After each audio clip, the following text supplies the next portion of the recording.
ইসরায়েলের সঙ্গে সম্পর্ক পুনর্মূল্যায়নের ঘোষণা দিয়েছে কানাডা। কাতারে হামাস নেতাদের উপর ইসরায়েলের সাম্প্রতিক হামলার পর দেশটির পররাষ্ট্রমন্ত্রী আনিতা আনন্দ 10 সেপ্টেম্বর সাংবাদিকদের একথা জানান।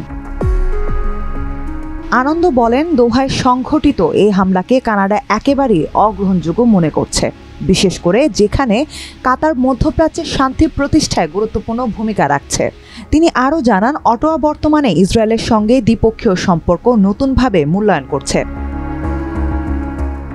কানাডার এডমন্টনে ক্ষমতাসীন লিবারেল পার্টির বৈঠকের এক ফাঁকে সাংবাদিকেরা জানতে চান, ইউরোপীয় কমিশনের মতো কানাডা ইসরায়েলের উপর কোনো পদক্ষেপ নেবে কিনা।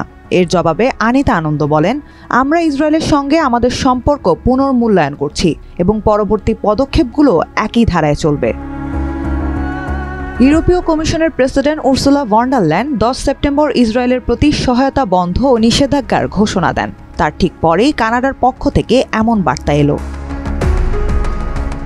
গত জানুয়ারিতে ক্ষমতায় আসা প্রধানমন্ত্রী মার্ক কার্নির সরকার ইসরায়েল ইস্যুতে কঠোর অবস্থান নিয়েছে। জুলাইয়ে তিনি ঘোষণা করেন, ফিলিস্তিনকে রাষ্ট্র হিসেবে স্বীকৃতি দেবে কানাডা। গাজায় ইসরায়েলি আগ্রাসনের বিরুদ্ধেও ক্ষোভ প্রকাশ করেছেন তিনি।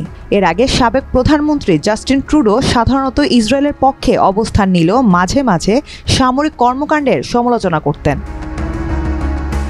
গত মঙ্গলবার দোহায় ইসরায়েলি হামলার নিন্দা জানিয়ে প্রধানমন্ত্রী কার্নি বলেন, এটি সহিংসতার অগ্রহণযোগ্য সম্প্রসারণ এবং মধ্যপ্রাচ্যকে আরও গভীর সংঘাতে ঠেলে দেবে। এর আগে 9 সেপ্টেম্বর কাতারের রাজধানী দোহায় ইসরায়েলি বাহিনী হামলা চালায়। হামলার লক্ষ্য ছিল হামাসের রাজনৈতিক শাখার কয়েকজন শীর্ষ নেতা। কাতার শান্তি আলোচনায় মধ্যস্থতাকারীর ভূমিকা পালন করলেও সেখানে ইসরায়েলের এই হামলা আন্তর্জাতিক অঙ্গনে তীব্র সমালোচনার জন্ম দিয়েছে।